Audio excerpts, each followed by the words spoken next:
Hello friends, आप सब लोगों का स्वागत है मेरे यूट्यूब चैनल फार्मा एमसीक्यू में। इस चैनल पर हम डिफरेंट एमसीक्यू सॉल्व करते हैं, वन लाइन क्वेश्चन डिस्कस करते हैं और प्रीवियस ईयर के क्वेश्चन पेपर डिस्कस करते हैं। तो ये सब जो एमसीक्यूज़ होते हैं सभी फार्मा एग्ज़ाम्स के लिए इम्पोर्टेंट होते हैं। जीपैट, नाइपर, ड्रग इंस्पेक्टर और जो स्टेट फार्मासिस्ट एग्ज़ाम्स है, किसी भी स्टेट का फार्मासिस्ट एग्ज़ाम्स है, सभी के लिए काफ़ी इंपॉर्टेंट होते हैं। तो अगर आप लोग इस चैनल पे नए हैं और आपने चैनल सब्सक्राइब नहीं किया है तो प्लीज़ चैनल को सब्सक्राइब कीजिएगा। वीडियो को लाइक करना, शेयर करना, कमेंट करना, बेल आइकन को प्रेस करना, ताकि जो आने वाले वीडियोज़ होते हैं उनके नोटिफिकेशंस आप लोगों को मिलते रहें। तो हमने ये एनसीएल का ये फार्मासिस्ट का ये पेपर स्टार्ट किया हुआ था, ठीक है। तो मैंने इसके 2 पार्ट है पहले अपलोड कर दिए। अगर आप लोगों ने वो नहीं देखे तो वो भी देख लेना। अब हम आगे स्टार्ट करते हैं। क्वेश्चन नंबर 50 तक डिस्कस कर लिए थे। अब इसमें 20 क्वेश्चंस हैं, ये और डिस्कस कर लेते हैं, ठीक है। क्वेश्चन नंबर 51 से। तो इसका क्वेश्चंस है, स्टार्ट करते हैं। तो क्वेश्चन है, all are dopaminergic agonist used in parkinsonism except. तो डोपामिनर्जिक एगोनिस्ट है तो कौन सा नहीं है, इसमें एक्सेप्ट पूछा है ना। तो ब्रोमोक्रिप्टिन, रोपिरिनोल, प्रामिपिक्सोल, सिलिजिलिन। तो ये जो है डोपामिनर्जिक एगोनिस्ट कौन कौन से होते हैं, ब्रोमोक्रिप्टिन, रोपिरिनोल और प्रामिपिक्सोल, ये तीनों ही जो है डोपामिनर्जिक एगोनिस्ट है। सिलिजिलिन जो है माओ बी इनिबिटर होता है, ठीक है। तो इसका ये ऑप्शन डी राइट हो जाएगा। सिलिजिलिन क्या है, माओ बी इनिबिटर होता है। नेक्स्ट है, drug used in cancer chemotherapy induced vomiting is. तो इसका ऑप्शन है aprepitant, dexamethasone, ondansetron, all of the above, ठीक है। तो ये तीनों की तीनों ड्रग हैं, ये यूज़ होती हैं कैंसर कीमोथेरेपी इंड्यूस्ड वॉमिटिंग में। तो इसका ऑप्शन डी राइट हो जाएगा, ठीक है। तो याद कर लेना ये कौन सा है, एप्रीपिटेंट यूज़ होता है डेक्सामिथासोन और ऑन्डेंसिट्रोन। ऑन्डेंसिट्रोन क्या होता है, 5-HT3 एंटागनिस्ट होता है, ठीक है। ऑन्डेंसिट्रोन, ग्रैंडिसिट्रोन, ये क्या होते हैं, 5-HT3 एंटागनिस्ट होते हैं। नेक्स्ट, तो इसका ऑप्शन डी राइट हो जाएगा। नेक्स्ट है, which of the following is the drug of choice for peptic ulcer disease. तो पेप्टिक अल्सर डिजीज़ के लिए ड्रग ऑफ चॉइस क्या होता है, ओमिप्राजोल, पायरेंजिपिन, रेंटेडिन, सुक्राल्फेट, ठीक है। तो जो पेप्टिक अल्सर्स के लिए ड्रग ऑफ चॉइस होता है, ये पीपीआईज जो होते हैं ना, प्रोटॉन पंप इनिबिटर्स जो होते हैं, वो ड्रग ऑफ चॉइस होते हैं। तो इसका ओमिप्राजोल हो जाएगा आंसर, ठीक है। ऑप्शन ए राइट हो जाएगा। नेक्स्ट है, which of the following is not used in Crohn's disease. तो क्रोन्स डिजीज़ में कौन सा यूज़ नहीं करते, इन्फ्लिक्सीमैब, एडालीम्यूमैब, अस्टिकीन्यूमैब और नटालिज्यूमैब, ठीक है। तो जो इन्फ्लिक्सीमैब, ये सब क्या होते हैं, ये जो होते हैं TNF अल्फा इनिबिटर्स होते हैं, ठीक है। TNF अल्फा इनिबिटर्स जो होते हैं उनमें आते हैं ये इन्फ्लिक्सीमैब, एडालीम्यूमैब जो होते हैं, ठीक है। तो इसका आंसर हो जाएगा ऑप्शन सी, ठीक है। तो इसको यूज़ नहीं करते, बाकी इनको यूज़ करते हैं क्रोन्स डिजीज़ में। ये क्रोन्स डिजीज़ होती है और एक होता है अल्सरेटिव कोलाइटस, ठीक है। ये क्या होती है, इन्फ्लामेटरी बाउल डिजीज़ होती है, ठीक है। ये जो क्रोन्स डिजीज़ है और जो अल्सरेटिव कोलाइटस होती है, ये इन्फ्लामेटरी बाउल डिजीज़ होती है। तो इसमें इसका आंसर हो जाएगा ऑप्शन सी। नेक्स्ट है, सल्फासालाजिन इज़ यूज्ड इन। तो इसके ऑप्शंस हैं ulcerative colitis, osteoarthritis, gouty arthritis, inflammatory bowel disease. तो सल्फासालाजिन किस में यूज़ करते हैं, ये अल्सरेटिव कोलाइटस में यूज़ करते हैं, ऑप्शन ए, ठीक है। तो इसमें अल्सरेटिव कोलाइटस में जो सल्फासालाजिन होती है तो इसको यूज़ करते हैं। सल्फासालाजिन होती है, ठीक है, ये स्प्लिट होती है किसमें, 5 अमीनो सैलिसिलिक एसिड प्लस सल्फापायरिडीन में स्प्लिट होती है, ठीक है। जो सल्फासालाजिन होती है एजो रिडक्टेज एंजाइम की प्रेजेंस में ये किस में स्प्लिट होती है, 5 अमीनो सैलिसिलिक एसिड प्लस सल्फापायरिडीन, ठीक है। तो अल्सरेटिव कोलाइटस में ये एक्टिव मोइटी होती है 5 अमीनो सैलिसिलिक एसिड, और जो सल्फापायरिडीन होती है ये रूमेटोइड अर्थराइटिस में एक्टिव मोइटी होती है, क्योंकि इसको सल्फासालाजिन को ये एंटी रूमेटोइड ड्रग भी होती है, ठीक है, एंटी रूमेटोइड भी होती है, इसको रूमेटोइड अर्थराइटिस में भी यूज़ करते हैं सल्फासालाजिन को। तो इसके बारे में थोड़ा सा ध्यान रखना। तो इसका ऑप्शन ए राइट हो जाएगा। नेक्स्ट है, नेक्स्ट क्वेश्चन है, glucose is added in ORS2। तो इसके ऑप्शंस है, improve taste, decrease bacterial colonisation of GIT, increase stability, increase absorption of sodium. तो इसका हो जाएगा D, increase absorption of sodium. Sodium के एब्जॉर्प्शन को इंक्रीज करता है ग्लूकोज, इसलिए इसको ORS में ऐड करते हैं। तो ऑप्शन डी हो जाएगा इसका। नेक्स्ट है which drug is given in delayed vomiting after chemotherapy. तो कीमोथेरेपी अभी हमने देखा था ऊपर कि जो ये कौन सी ड्रग थी, तो इसका हो जाएगा ऑप्शंस है मिटोक्लोप्रामाइड, हायोसिन, डोमपेरिडोन, एप्रीपिटेंट। ठीक है, तो ये एप्रीपिटेंट जो है ये यूज़ करते हैं, इसका ऑप्शन डी राइट हो जाएगा। ठीक है, हायोसिन क्या होती है, ये एंटीकोलिनर्जिक ड्रग होती है। क्या है, एंटीकोलिनर्जिक होती है और इसको ये एंटी एमिटिक भी होती है। ठीक है, मोशन सिकनेस में जो होती है ना, ये हायोसिन देते हैं ये। तो इसका हायोसिन हो गया। डोमपेरिडोन और मिटोक्लोप्रामाइड ये भी क्या होती है, ये भी एंटी एमिटिक होती है। ठीक है, ये प्रोकाइनेटिक ड्रग्स के अंडर आती है। जो एंटी एमिटिक का हम क्लासिफिकेशन पढ़ते हैं तो उसमें प्रोकाइनेटिक ड्रग्स जो आती है उसमें मिटोक्लोप्रामाइड आती है, डोमपेरिडोन आती है, सिसेप्राइड, मोसप्पिराइड, टिकासिरोड, ये सब ड्रग्स आती है। नेक्स्ट है हाईली वेस्टिबुलोटॉक्सिक ड्रग इज, तो सिस्प्लेटिन, डाईहाइड्रोस्ट्रिप्टोमाइसिन, क्विनिन, स्ट्रिप्टोमाइसिन। ठीक है, तो वेस्टिबुलोटॉक्सिक ड्रग कौन सी है, तो इसमें हो जाएगा स्ट्रिप्टोमाइसिन। ठीक है, जो अमीनोग्लाइकोसाइड्स होती हैं ये क्या होती है, ऑटोटॉक्सिक होती हैं और नेफ्रोटॉक्सिक होती हैं। ठीक है, तो स्ट्रिप्टोमाइसिन जो होती है ये हाईली वेस्टिबुलोटॉक्सिक ड्रग होती है। तो स्ट्रिप्टोमाइसिन क्या होती है, एक अमीनोग्लाइकोसाइड होती है।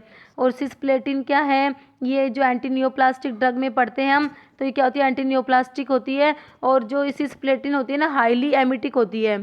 क्या होती है, हाईली एमिटिक होती है। इसलिए इसके साथ हमें क्या, इसके साथ क्या होता है, एंटी एमिटिक ड्रग्स देनी होती है क्योंकि ये हाईली एमिटिक ड्रग है सिस्प्लेटिन। नेक्स्ट है which of the following tetracycline can be used without dose adjustment in renal failure. तो इसका ऑप्शन है ऑक्सीटेट्रासाइक्लिन, डॉक्सीसाइक्लिन, डिमक्लोसाइक्लिन, टेट्रासाइक्लिन। ठीक है, तो इसका हो जाएगा डॉक्सीसाइक्लिन। ठीक है, डॉक्सीसाइक्लिन जो है ये बाइल के थ्रू एक्सक्रीट होती है। ठीक है, बिलियरी एक्सक्रीशन होता है इसका, इसलिए जो रीनल फेलियर होता है उसमें इसकी डोज एडजस्टमेंट की इसमें रिक्वायरमेंट नहीं होती। तो इसका क्या हो जाएगा, डॉक्सीसाइक्लिन। नेक्स्ट है question number 60, antibiotic which is effective as single dose therapy for trachoma. तो इसके ऑप्शंस हैं डॉक्सीसाइक्लिन, एजिथ्रोमाइसिन, क्लैरिथ्रोमाइसिन, इरिथ्रोमाइसिन। ठीक है, ये जो है इरिथ्रोमाइसिन, क्लैरिथ्रोमाइसिन, ये सब क्या होती है, मैक्रोलाइड एंटीबायोटिक्स होती है। तो इसमें हो जाएगा इसका C, single dose therapy for trachoma के लिए एजिथ्रोमाइसिन हो जाएगा। ठीक है, ऑप्शन सी राइट हो जाएगा। नेक्स्ट है which of the following is used as a prophylaxis for meningococcal meningitis. तो इसके लिए कौन सी ड्रग है, तो ऑप्शन है जेंटामाइसिन, इरिथ्रोमाइसिन, रिफाम्पिसिन, क्लोरामफेनिकोल। तो इसमें मेनिंगोकोकल मेनिंजाइटिस में जो है ये रिफाम्पिसिन देते हैं। ठीक है, रिफाम्पिसिन जो होती है एंटी ट्यूबरकुलर ड्रग होती है। जो first line anti tubercular drugs आती है ना उसमें हम पढ़ते हैं RIPES, इससे हम इनको याद करते हैं। जो first line anti tubercular drugs होती है तो इसमें क्या आती है, रिफाम्पिसिन आती है। तो इसका ऑप्शन सी राइट हो जाएगा। तो रिफाम्पिसिन को ये एंटी ट्यूबरकुलर भी है और इसको इसमें भी यूज़ करते हैं, मेनिंगोकोकल मेनिंजाइटिस की प्रोफाइलैक्सिस के लिए भी यूज़ करते हैं और इसको लेप्रोसी में भी यूज़ करते हैं रिफाम्पिसिन को। तो इसके बारे में ध्यान रखना। नेक्स्ट है drug of choice for pneumonia caused by pneumocystis carinii. तो इसमें कौन सा है, इसके ऑप्शंस है पेनिसिलिन, कोट्राइमोक्साजोल, लिवोफ्लोक्सासिन और कैनामाइसिन। तो इसमें कोट्राइमोक्सासोल यूज़ करते हैं। ठीक है, तो इसका आंसर हो जाएगा कोट्राइमोक्सासोल। कोट्राइमोक्सासोल में क्या होता है, सल्फा मिथोक्सासोल प्लस ट्राईमिथोप्रिम होता है इसके अंदर। ठीक है, ये 5:1 में होते हैं। सल्फा मिथोक्साजोल है ये इसका रेशो है 5 और ट्राईमिथोप्रिम का होता है 1 होता है। तो इस रेशो में होते हैं ये। और ये जो सल्फा मिथोक्साजोल होती है सल्फोनामाइड होती है, इंटरमीडिएट एक्टिंग सल्फोनामाइड होती है ना, वो होती है सल्फा मिथोक्साजोल। तो इसको इसके साथ कंबाइन करते हैं क्योंकि दोनों का T½ सेम होता है, अप्रोक्सीमेट 10 आवर इन दोनों का T½ होता है, इसलिए सल्फा मिथोक्साजोल को ही कंबाइन करते हैं ट्राईमिथोप्रिम के साथ कोट्राइमोक्साजोल में। ठीक है, और जो सल्फोनामाइड्स होती है बैक्टीरियोस्टैटिक होती है और ये भी बैक्टीरियोस्टैटिक है, बट जो इसका जो कॉम्बिनेशन होता है वो क्या, ये जो कोट्राइमोक्साजोल है ये क्या होता है, बैक्टेरिसाइडल होता है। ठीक है, इसका कॉम्बिनेशन क्या बन जाता है, बैक्टीरिसाइडल बन जाता है, मतलब कोट्राइमोक्साजोल क्या है, बैक्टीरिसाइडल है। तो इसका हो गया ये ऑप्शन डी राइट हो जाएगा। नहीं, ये कौन सा, कोट्रीमोक्साजोल, ऑप्शन बी जो है वो राइट हो जाएगा। नेक्स्ट है all of the following are administered orally except. तो इसके ऑप्शन है सिप्रोफ्लोक्सासिन, कोट्राइमोक्साजोल, जेंटामाइसिन, अमोक्सिसिलिन। ठीक है, तो इसमें क्या पूछा है, ओरली एडमिनिस्टर कर सकते हैं। तो इसमें कौन सा हो जाएगा आंसर, तो इसका है ये जेंटामाइसिन, ठीक है। तो इसमें हो जाएगा ये जेंटामाइसिन।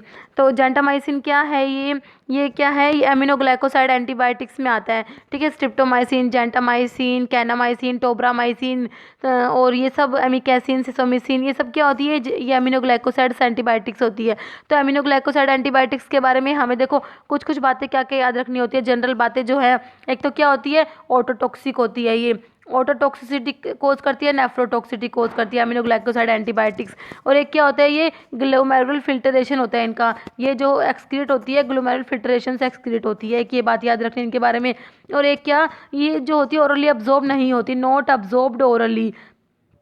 जो एमिनोग्लाइकोसाइड एंटीबायोटिक्स होती है ये क्या होती है, नॉट अब्जॉर्ब, ओरली अब्जॉर्ब नहीं होती, ठीक है। तो ये जो है, और एक ये एक्टिव होती है किन के against, gram negative aerobic bacteria, ठीक है। ग्राम नेगेटिव वो जो एरोब्स होते हैं ना, नोट एनारोब्स, एनारोब्स के अगेंस्ट ये इफेक्टिव नहीं होती।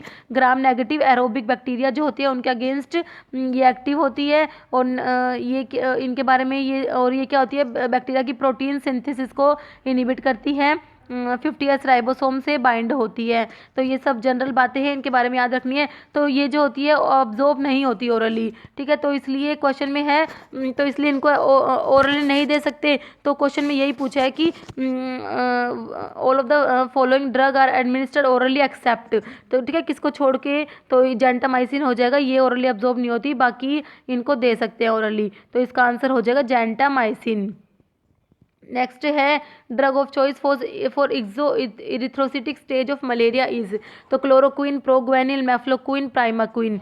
तो exo erythrocytic stage of malaria के लिए कौन सा ड्रग है, तो इसमें होता है प्राइमाक्विन होता है, ठीक है। प्राइमाक्विन जो होता है, जो एक्सो इरिथ्रोसिटिक स्टेज ऑफ मलेरिया होते हैं, इसके लिए इसको प्राइमाक्विन को यूज़ करते हैं। तो इसका ऑप्शन बी राइट हो जाएगा। और प्राइमाक्विन जो होता है इसको प्रेगनेंसी में नहीं देते, क्योंकि प्रेगनेंसी में, क्योंकि जो फीटस होता है ग्लूकोज 6 फॉस्फेट डिहाइड्रोजिनेज डेफिशिएंट होता है, तो जिनमें इसकी डेफिशिएंसी होती है उनमें प्राइमाक्विन को नहीं देते, क्योंकि प्राइमाक्विन उनमें क्या क्या क्या करा देती है, हीमोलिटिक एनीमिया करा देती है, ठीक है। तो इसलिए हीमोलिटिक एनीमिया हो जाता है जिनमें ग्लूकोज 6 फॉस्फेट डिहाइड्रोजिनेज की डेफिशिएंसी होती है, उनमें प्राइमाक्विन नहीं देते। इसलिए इसको प्रेगनेंसी में भी नहीं देते, क्योंकि फीटस जो होता है ग्लूकोज 6 फॉस्फेट डिहाइड्रोजिनेज डेफिशिएंट होता है, तो इसलिए इसको प्रेगनेंसी में भी अवॉइड करना चाहिए प्राइमाक्विन को। तो इसके बारे में ये बातें हैं, थोड़ी सी हमें याद रखनी है प्राइमाक्विन के बारे में। तो इसका ऑप्शन ये बी राइट हो गया, प्राइमाक्विन। नेक्स्ट है other name for reverse transcriptase is, तो ऑप्शन है ये DNA dependent DNA polymerase, RNA dependent RNA polymerase, RNA dependent DNA polymerase, DNA dependent RNA polymerase. तो रिवर्स ट्रांसक्रिप्टेज को क्या बोलते हैं, आरएनए डिपेंडेंट डीएनए पॉलीमरेज बोलते हैं, ठीक है। तो ये ऑप्शन सी इसका राइट हो जाएगा। नेक्स्ट है drug of choice for एसिक्लोवीर resistant herpes is, तो इसमें जो एसिक्लोवीर रेजिस्टेंट हर्पीज होता है इसमें ड्रग ऑफ चॉइस है, तो ऑप्शंस है सिडोफोवीर, जेनसिक्लोवीर, वेलासिक्लोवीर, फोस्कारनेट। तो इसका हो जाएगा फोस्कारनेट, जो ऑप्शन सी है और जो ऑप्शन डी है, ठीक है, फोस्कारनेट है। फोस्कारनेट ड्रग ऑफ चॉइस होती है एसिक्लोवीर रेजिस्टेंट हर्पीज के लिए, तो ऑप्शन डी राइट हो जाएगा, फोस्कारनेट।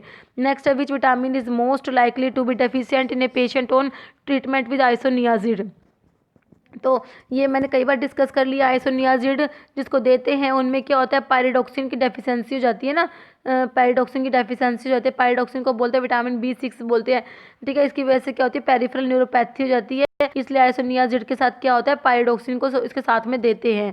तो हमारे क्वेश्चन ने क्या पूछा है, most likely to be deficient in a patient on treatment with isoniazid, तो किसकी डेफिशिएंसी हो जाती है, विटामिन B6 की। तो इसका ऑप्शन डी राइट हो जाएगा। नेक्स्ट क्वेश्चन है,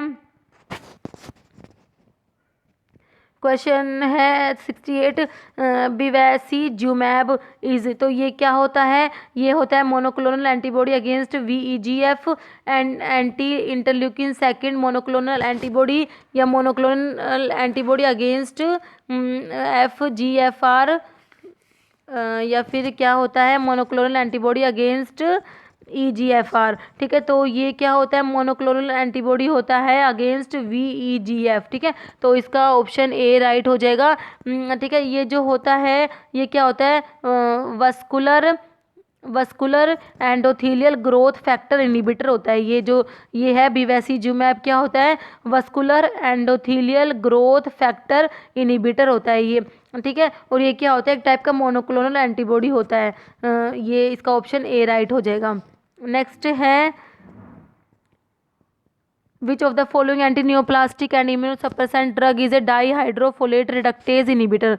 तो इसमें ऑप्शन है मिथोट्रिक्सेट, एड्रियामाइसिन, विनक्रिस्टिन, साइक्लोफॉस्फेमाइड। तो इसमें एंटीनियोप्लास्टिक है और immunosuppressant drug is a dihydrofolate reductase inhibitor, ठीक है। तो डाईहाइड्रोफोलेट रिडक्टेज इनिबिटर कौन सा है इसमें से? तो इसमें से हो जाएगा मिथोट्रिक्सेट जो है, ये डाईहाइड्रोफोलेट रिडक्टेज इनिबिटर है। ये एंटी नियोप्लास्टिक भी होता है और इम्यूनोसप्रेसेंट भी है, ठीक है।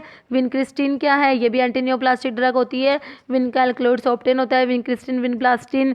साइक्लोफॉस्फेमाइड भी ये एंटी नियोप्लास्टिक ड्रग है, ठीक है। तो इसमें इसका आंसर हो जाएगा मिथोट्रिक्सेट हो जाएगा। ये क्या होता है? डाईहाइड्रोफोलेट रिडक्टेज इनिबिटर होता है। तो इसके बारे में कई बार डिस्कस कर चुके हैं हम मिथोट्रिक्सेट के बारे में, ठीक है। नेक्स्ट है treatment of chronic phase of CML is, ठीक है। तो इसमें क्या ट्रीटमेंट देते हैं? तो इसके ऑप्शंस हैं इमाटिनिब है एक तो, और है हाइड्रोक्सी यूरिया, इंटरफेरोन या साइटरैबिन, ठीक है। तो इसका क्या होगा? Treatment of chronic phase of CML। तो इसके लिए CML का मतलब क्रोनिक माइलोइड ल्यूकीमिया, ठीक है। इसका होता है क्रोनिक माइलोइड ल्यूकीमिया होता है। तो इसकी क्रोनिक फेज के ट्रीटमेंट में देते हैं इमाटिनिब देते हैं। तो इसका ऑप्शन ए राइट हो जाएगा, इमाटिनिब, ठीक है। ये क्या होती है? नोवल मतलब न्यू एंटीनियोप्लास्टिक ड्रग है ये। तो ये किसको इनिबिट करती है? टायरोसिन प्रोटीन काइनेज जो होता है उसको ये इमाटिनिब इनिबिट करती है, ठीक है। क्रोनिक माइलोइड ल्यूकीमिया के पेशेंट्स में। तो इसका हो जाएगा ये इमाटिनिब हो जाएगा, ऑप्शन ए राइट हो जाएगा।